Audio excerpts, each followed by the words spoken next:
অনেকেই মনে করে যে এই সনাতন সম্প্রদায়ের জন্য বোধহয় আওয়ামী লীগই একমাত্র নির্ভরযোগ্য আশ্রয়স্থল। আমি নিজে আমার অভিজ্ঞতা থেকে বলতে পারি, আমার যে যে এলাকায় আমার বাড়ি সেখানে হিন্দু ধর্মাবলম্বীর সংখ্যা অনেক বেশি। এখনও বোধহয় প্রায় 45% মতো হিন্দু ভোটার আছে ওখানে।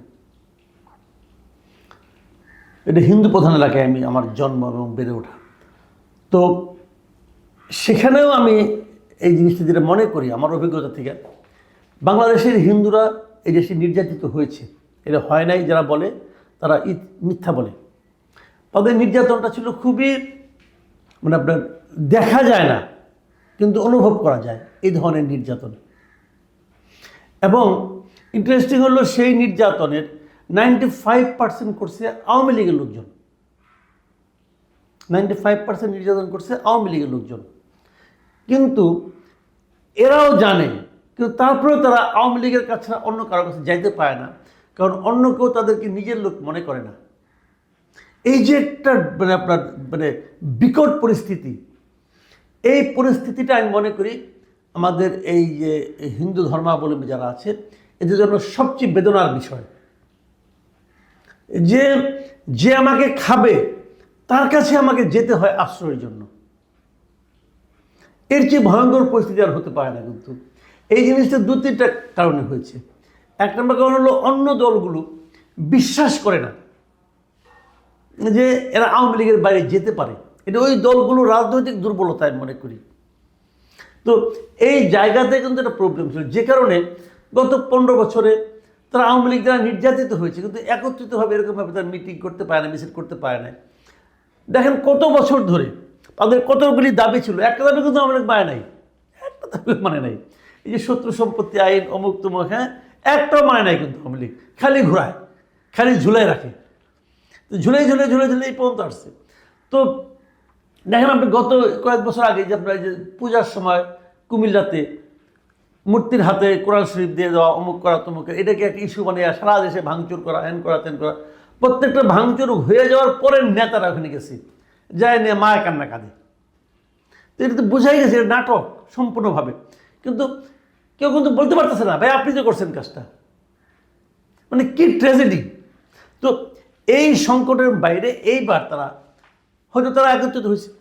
এখন এত বছর হও নাই, এখন কেন হইলা, এইটাকে বইলা আপনি কিন্তু বলতে পারেন যে তোমাদের একটা ধান্দা আছে, তোমরা সরকারকে অস্থিতিশীল করতে চাও। এটা কিন্তু ট্যাগ দেওয়ার একটা ব্যাপার আছে।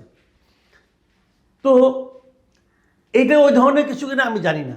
তবে আমি আমার যে বটম লাইনটা আমি মনে করি বাংলাদেশে হিন্দু ধর্মাবলম্বীদের জন্য ক্ষতির, ওদের স্বাভাবিক জীবনযাপনের জন্য, সমাজের সঙ্গে স্বাভাবিকভাবে তারা তো নাগরিক রে ভাই, তাদের নাগরিক হিসাবে তাদের যে অধিকার, এই অধিকার বাস্তবায়নের জন্য সবচেয়ে বড় ক্ষতিকর ঘটনা ঘটাইছে দুইটা ফ্যাক্টর।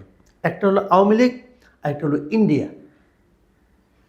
ইন্ডিয়া ওপরে বসে বসে প্রপাগান্ডা করে হিন্দুদের নিয়ে। ইন্ডিয়ারও কোনো লাভ নাই এতে। কেন করে আমি জানি না। ইন্ডিয়া কি একটা হিন্দু রাষ্ট্র না? তো ইন্ডিয়া তো একটা সেকুলার কান্ট্রি। তো আমাদের এখানে একটা হিন্দুর বাড়ি পড়লে যদি ইন্ডিয়া আপত্তি করে, তো মুসলমানের বাড়ি পড়লে ইন্ডিয়া আপত্তি করে নাকি? লিটন দাস ক্রিকেটার, তার বাড়ি পড়ছে বলে তারা বিরাট কান্নাকাটি আরম্ভ করলো। পরে দেখা গেল লিটন দাস না মাশরাফি মর্তুজার বাড়ি পড়ছে। খেয়াল করেন আপনি। তাহলে যখন তারা জানতে পারলো লিটন দাস না মাশরাফি, তখন তারা নিন্দা করে না কেন? তারা তো নিন্দা করবে বাড়ি পোড়া, কিন্তু তখন আর নিন্দা নাই। তো আমি এই জায়গাটাতে বলছি যে ইন্ডিয়ার ভূমিকাটা হলো হিন্দু, আমাদের দেশে হিন্দুদেরকে অস্থিরতার মধ্যে রাখার জন্য একটা বড় কারণ। যে ঘটনাটা ঘটে কাশ্মীরে, কাশ্মীরের মানুষের দুঃখের জন্য কিন্তু মূলত দায়ী পাকিস্তানিরা। ওরা ওইখান থেকে মায়ের কান্না কাঁদে। ভাই তোমাকে মায়ের কান্না কাঁদতে হবে কেন? ওরা তো আরেকটা দেশের নাগরিক। তো ওরকম এখানেও তুমি কেন মায়ের কান্না করছো? তুমি কি এদের রক্ষা করতে পারতেছো? কিছু করতেছো না, করে তুমি কি করতেছো? এদেরকে তুমি প্রমাণ করে দিচ্ছ যে এই এই আমাদের যারা হিন্দু আছেন বাংলাদেশে, এদের কিন্তু এই সমস্যা যে তারা ইন্ডিয়ার কাছ থেকে কোনো সাপোর্ট পায় না, ডিস্টার্ব করে ইন্ডিয়া।